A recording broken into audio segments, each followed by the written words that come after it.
تو اسے کہہ سکتی ہے کہ آپ اس کا ریجائنڈر جو ہے وہ دیں، یعنی جواب الجواب، یا اگر وہ کہے کہ جی بیٹر سٹیٹمنٹ دیں، یہ دعویٰ جو ہے مبہم ہے اور اس میں فلاں فلاں چیز سمجھ نہیں آ رہی، تو وہ اس کے لیے بیٹر سٹیٹمنٹ بھی مانگ سکتا ہے، کلیریفیکیشن بھی مانگ سکتا ہے، کیونکہ جو ہماری لینگویج ہے اردو ہے، اور اردو میں بہت سارے الفاظ جو ہیں، اب گرامر جو ہے گرامیٹیکل انداز میں یہ ہندی ہے، ووکیبلری جو ہے وہ فارسی اور عربی اور ترکی کے الفاظ ہیں، تو اس لحاظ سے اردو بہت ہی ڈیفیکلٹ لینگویج ہے۔ جب لکھی جاتی ہے تو کئی میننگ لوگ لے سکتے ہیں، کچھ لفظ غیر مستعمل ہوتے ہیں، ان کے ترجمے لوگ غلط کرتے ہیں، تو اس لحاظ سے عدالت ڈائریکشن دے سکتی ہے، اس کو ریپلیکیٹ کرنے کی ریپلیکیشن دے دیں، ریجائنڈر دے دیں، یا اس کا بیٹر سٹیٹمنٹ آ جائے کہ جناب اس کا مطلب یہ ہے، فلاں چیز کا یہ ہے، تو یہ کہلاتا ہے ریٹن سٹیٹمنٹ۔ جب یہ ریٹن سٹیٹمنٹ آ جاتی ہے تو پھر نیکسٹ جو لمحہ ہوتا ہے وہ ہوتا ہے مرحلہ، وہ ہے جی ایشوز، جس کو اردو میں کہتے ہیں تنقیحات۔ اب ایشوز فریم کیے جاتے ہیں اس انداز سے کہ اس کا بار ثبوت کس پر ہو۔ یہ جونیئر ججز غلطی بھی کرتے ہیں، یہ ایک بہت اہم مسئلہ ہوتا ہے۔ ایشو فریم کیا جاتا ہے اور اس کا بار ثبوت مثلا مدعی پر ہے کسی چیز کا، تو وہ مدعی پر رکھا جاتا ہے، اسے پھر لکھتے ہیں او پی اے اونس یا او پی پی اونس پار پلینٹف، یعنی اس کا جو بار ثبوت ہے وہ مدعی پر ہے اور اس کو مدعی ثابت کرے گا۔ اگر کوئی چیز آ کے تسلیم کر لے مدعا لے، تو اس میں سول پروسیجر میں آرڈر 15 رول 1 موجود ہے، آرڈر 12 رول 6 موجود ہے، تو پہلی ہی پیشی پر وہ دعویٰ ڈگری ہو جاتا ہے کہ یعنی کہ اس نے ایڈمٹ کر لیا ہے۔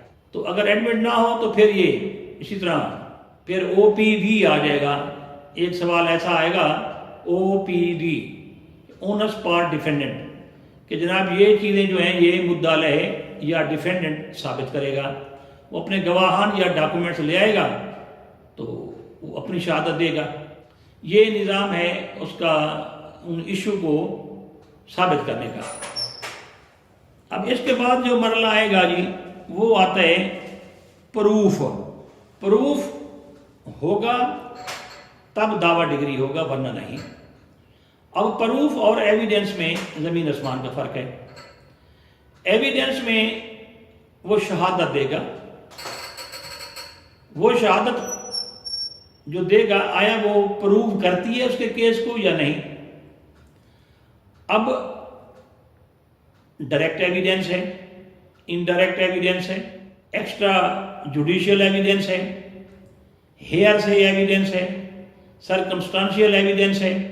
یہ سارے جو ایویڈنس میں نے گنوائی ہیں، انشاءاللہ جب ہم قانون شہادت پڑھیں گے تو اس میں انشاءاللہ تعالیٰ ان کو میں ان ڈیٹیلڈ وے آپ کے ساتھ شیئر کروں گا اور ڈسکس کروں گا۔ تاہم کیونکہ یہ لا پروسیجر کا ایک بہت بڑا اہم پہلو ہوتا ہے، تو اس میں بہت ضروری ہے کہ ہم اس کو بھی تھوڑا سا ٹچ کرتے چلے جائیں۔ اب ڈائریکٹ ایویڈنس جو ہوتی ہے، ڈائریکٹ جو عادت ہے وہ تو یہ ہے کہ کوئی شخص ہے وہ آئے عدالت کے سامنے اور اپنے آپ کو پیش کرے اور جو باتیں ہیں وہ اپنے بیان دے، اس کے بعد جو مخالف وکیل ہے وہ اس کو کراس کرے گا، کراس ایگزامینیشن ہوگا۔ کراس ایگزامینیشن کو ہم کہتے ہیں جرا، اور ان چیف ایگزامینیشن جو ہوتے ہیں وہ ہوتے ہیں بیان۔ مدعی آ کے اپنا ان چیف ایگزامینیشن دے گا، اس بیان پر پھر جرا ہوگی۔ جرا کا لفظ مطلب ہوتا ہے چیرنا پھاڑنا۔ آپ نے اکثر دیکھا ہوگا ہسپتالوں میں ڈاکٹر صاحبان جو ہیں وہ آپریشن کرتے ہیں، چیر پھاڑ کرنے کے بعد وہ ایک گردے سے ایک پتھری نکالتے ہیں، تو جو چیر پھاڑ کا عمل ہے اس کا نتیجہ یہ ہوتا ہے کہ یہ وجہ تھی درد کی۔ تو جو دوسرا وکیل جرا کرتا ہے تو وہ یہی چیر پھاڑ کرتا ہے الفاظوں کے ذریعے کہ جناب جو گواہان آئے ہوئے ہیں یا مدعی خود گواہ پیش ہو رہا ہے، آیا ان چیر پھاڑ کے بعد پتہ چلے گا کہ وہ جھوٹے ہیں یا سچے ہیں؟ تو کراس ایگزامینیشن جو ہے یہ جرا، یہ بہت بڑی پاور ہوتی ہے وکلا کے پاس، جس سے وہ سچ کو سامنے رکھ دیتے ہیں۔ تو یہ کراس ایگزامینیشن ہوتا ہے۔ جو بھی گواہ آئے گا یا جو بھی وہ ڈاکومنٹ پیش کرے گا، ڈاکومنٹس اگر ہوں گے تو پھر پرائمری ایویڈنس ہے اور سیکنڈری ایویڈنس ہے۔ پرائمری ایویڈنس یہ ہے کہ کوئی کسی کے پاس اگر ڈاکومنٹ ہے ان اوریجنل فارم میں ہے تو وہ پیش کرے گا عدالت کے سامنے، اور عدالت اسے ایگزبٹ لگاتی ہے، نمبرنگ لگاتی ہے، اسے ایگزبٹ کہتے ہیں۔ جب وہ پیش کرے گا مدعی اپنے فیور میں ڈاکومنٹس تو اس پر بھی جرا ہوگی۔ تو اب یہ نظام پورا یہ آپ سمجھ لیں کہ جو ڈاکومنٹری ایویڈنس ہے وہ پرائمری ایویڈنس کہلاتی ہے، لیکن انسان ہے، مر گیا، کسی کے پاس اس کی فوٹو کاپی موجود ہے، اسے کہتے ہیں سیکنڈری ایویڈنس، ثانوی شہادت۔ اگر وہ ڈاکومنٹ اصل اس کے پاس نہیں ہے، کسی کے پاس اس کی کاربن کاپی ہے یا فوٹو کاپی ہے، تو وہ عدالت کی اجازت سے اس کو ٹینڈر کیا جا سکتا ہے، دیا جا سکتا ہے، عدالت کو پیش کیا جا سکتا ہے۔ عدالت مطمئن اگر ہو تو بطور سیکنڈری ایویڈنس کے وہ پیش کی جا سکتی ہے، تاہم اس کو بھی ریبٹل کا چانس ہوتا ہے، دوسری پارٹی کو ریفیوٹ کر سکتی ہے، ریبٹ کر سکتی ہے، یعنی تردید کرنا، یہ تردید ہوگی۔ اسی طرح سرکمسٹانشیل ایویڈنس ہوتی ہے کہ کچھ ایسے واقعات، کچھ ایسے شواہد، اس کی مثال میں دوں گا۔ سرکمسٹانشیل ایویڈنس کیا ہوتی ہے؟ سرکمسٹانشیل ایویڈنس یہ ہوتی ہے کہ آپ گیٹ کھولیں، صبح آپ کے گھر کے آگے ایک لاش پڑی ہو اور وہ تڑپ رہی ہو، تو اب سرکمسٹانس جو ہیں، حالات واقعات یہ بتاتے ہیں کہ جناب یہ بندہ آپ نے مارا ہے، آپ کو انوالو کر لیا جائے گا، تاہم بعد میں پتہ چلے گا کہ آپ اس کے اندر انوالو تھے یا نہیں۔ حالات اور واقعات جو ہیں، مثلا میں نے آپ کی پریزمپشن بتائی تھی کہ 280 دن کے اندر پیدا ہونے والا بچہ حلالی شمار ہوگا، تو یہ بھی سرکمسٹانسز ہی ہیں، یہ بھی واقعات ہی ہیں کہ اگر 280 دن کے اندر بچہ پیدا ہو اور خاوند بیوی کا ریلیشن شپ ثابت ہو جائے تو بچہ حلالی شمار ہوگا۔ اس طرح جو ایویڈنس کی قسم ہے ایک اور ہیئر سے ایویڈنس، سنی سنائی ایویڈنس کہ جی فلاں، اس کی کوئی ویلیو نہیں ہوتی عدالتوں میں کہ فلاں سے سنا تھا، اس نے فلاں سے سنایا تھا، تو سنی سنائی شہادت کی جو ہے وہ پروبیٹیو فورس نہیں ہوتی، اس کو ایسا شہادت نہیں مانا جاتا۔ شہادت جو ہے وہ ہو جو جس کی کوئی ویلیو ہو، پروبیٹیو فورس ہو، تو جب یہ فورس ہوتی ہے تو تب ہم کہتے ہیں پروف، ورنہ وہ صرف اس حد تک شہادت ہی رہ جاتی ہے۔ اسی طرح اور بھی ایک قسم کی شہادت کی قسمیں ہیں، لیکن میں اس کو اکتفا کرتا ہوں یہیں پر کہ یہ کیونکہ ایویڈنس ایکٹ جب ہم پڑھیں گے، قانون شہادت آرڈر اپنا، تو اس کے اندر ہم ڈسکس ضرور کریں گے۔ اس کے بعد جو ہے مدعی کی شہادت جب ختم ہوتی ہے تو پھر گواہان آتے ہیں اور مدعا علیہ یعنی جو ڈیفینڈنٹ ہے وہ اپنے گواہان اور اپنے ڈاکومنٹس پیش کرتا ہے، اس پر پھر مدعی کا جو وکیل ہے وہ اس پر جرا کرتا ہے، جس طرح مدعی کے گواہوں پر مدعا لینے کی تھی۔ یہ بہت بڑی آرٹ ہے کہ آپ نے، اچھا کچھ لوگ غلطی یہ کرتے ہیں کہ جو ایگزامینیشن چیف ہوتا ہے اس میں ایسے سوال پوچھ جاتے ہیں جو جرا میں پوچھ رہے تھے۔ اس طرح انہوں نے یہ قانون نے منع کیا ہوا ہے کہ جناب یہ جو لیڈنگ کوشچن ہیں یہ آپ چیف ایگزامینیشن میں نہیں پوچھ سکتے۔ مثلا کوئی یہ کہے کہ آپ کے ابو کا نام اکبر ہے، وہ کہے ہاں، یہ آپ استاد ہیں، وہ کہے ہاں، یعنی اس قسم کے سوالات جو ہیں، لیڈنگ کوشچن جو ہیں، وہ جرا میں تو پوچھے جا سکتے ہیں لیکن بیان میں یہ نہیں پوچھے جا سکتے۔ اس کے علاوہ جناب جو ہے یہ سارا نظام، اس کے بعد دونوں کی پارٹیوں کی ڈاکومنٹس، دونوں پارٹیوں کی بحث سن کر جج فیصلہ دیتا ہے، اسے ہم کہتے ہیں ججمنٹ۔ ایک ہوتی ہے ڈکری، ایک ہوتا ہے ججمنٹ، ایک ہوتا ہے آرڈر۔ اب ڈکری جو ہے وہ ایک فارمل کورٹ کا ایک ڈائریکشن ہے، مثلا وہ یہ کہہ سکتا ہے کہ میں حکم دیتا ہوں کہ مسٹر اے جو ہے اس کے حق میں یہ دعویٰ ڈگری کے آتا ہے اور بی تمام تر اخراجات بھی پیش کرے اور جو اس نے 2 لاکھ دینا تھا وہ بھی عدالت میں جمع کروائے. اس طرح وہ اپنا ایک ججمنٹ دے دیتا ہے. ججمنٹ یہ تھی ڈگری، میں حکم دیتا ہوں. اب جو فارمل ایکسپریشن تھا کورٹ کا رسمی انداز ہے کہ جناب وہ پیش کر دے پیسے، دعویٰ اس کے خلاف ہو گیا ہے، تو اس کو کہتے ہیں فیصلہ، ججمنٹ. اب جو ججمنٹ ہے وہ ساری تفاصیل بتائے گا، جو ڈگری میں تھا اس کی تفصیل ججمنٹ میں ہوتی ہے.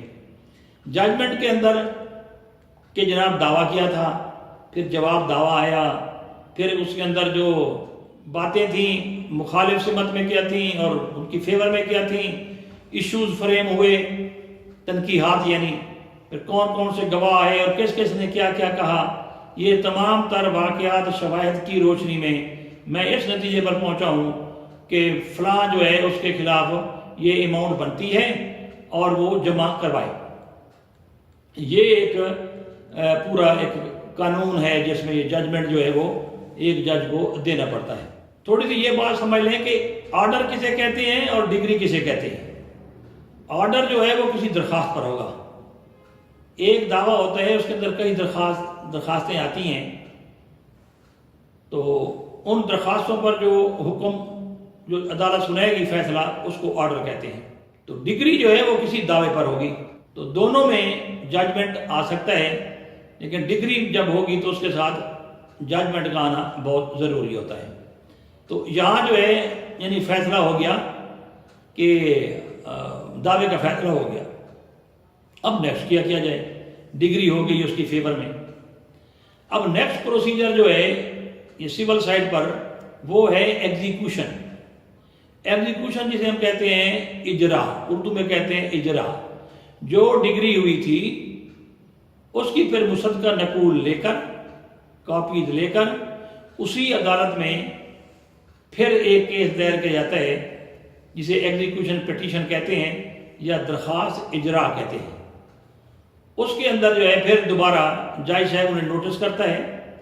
اگر کوئی اپیل اس نے نہیں کی اور سٹیج انٹیکٹ ہے اور اپیل کا پیریڈ جو ہے وہ گزر چکا ہے تو عدالت جو ہے اس کو پھر دوبارہ سمن کرتی ہے. اسی طرح جو پروسیجر پیچھے میں نے بتایا تھا اسی طرح اس کو سمن جائیں گی، جو کہ پروسیس سرور ہے وہ لے کر جائے گا. اس کے بعد اسی طرح اخبار میں بھی دے سکتی ہے، چاہے تو مختلف ڈیفرنٹ کیسز میں وارنٹ گرفتاری بھی جاری کر سکتی ہے.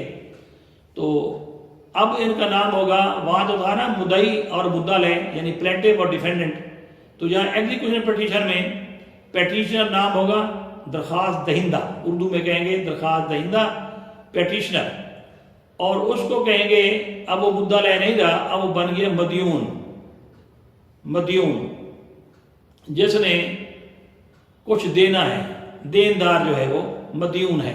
تو اب وہ آئے گا اور عدالت اسے کہے گی ہاں جناب آپ کے خلاف یہ ڈگری ہوا تھا تو آپ رقم دیتے ہیں یا نہیں.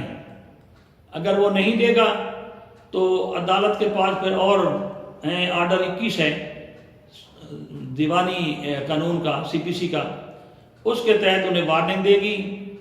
اگر وہ نہیں دے گا تو اس کو سول پریزن میں بھیج دے گی، سول جیل میں. تو اس کے لیے پھر ضمانت اس کو نہیں مل سکتی جب تک وہ مدعی یا جو تھا ایگزیکیوشن وہ پیٹیشنر تھا جب تک وہ مطمئن نہیں ہوتا. بعض اوقات کچھ حالات میں عدالتیں اقساط آسان انسٹالمنٹس بھی بنا دیتی ہیں تاکہ وہ آسانی سے وہ رقم ادا کر سکے. تو یہ ہے جی سارا نظام کہ کس طرح دعویٰ شروع ہوا، جواب دعویٰ آیا، ایشوز فریم ہوئے، بحث ہوئی، ججمنٹ آ گیا، ایگزیکیوشن دائر ہوئی، اس کے بعد جو ہے یہ جو ہے وہ عدالت نے اس کا فیصلہ کر دیا. مجھے امید ہے کہ میرا لیکچر آپ کو پسند آیا ہوگا.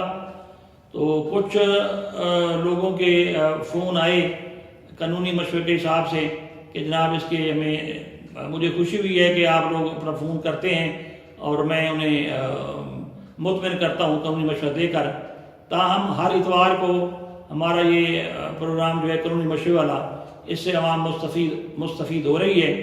تو انشاءاللہ تعالی اس اتوار کو بھی ہم ایک اچھا پروگرام کر رہے ہیں. تو آپ میرا فون نمبر دوبارہ نوٹ کر لیں، 0322613843. تو یہ آپ چاہیں تو فون کے ذریعے بھی آپ اپنا حل طلب کر سکتے ہیں. مجھے امید ہے کہ آپ کو یہ لیکچر پسند آیا ہوگا.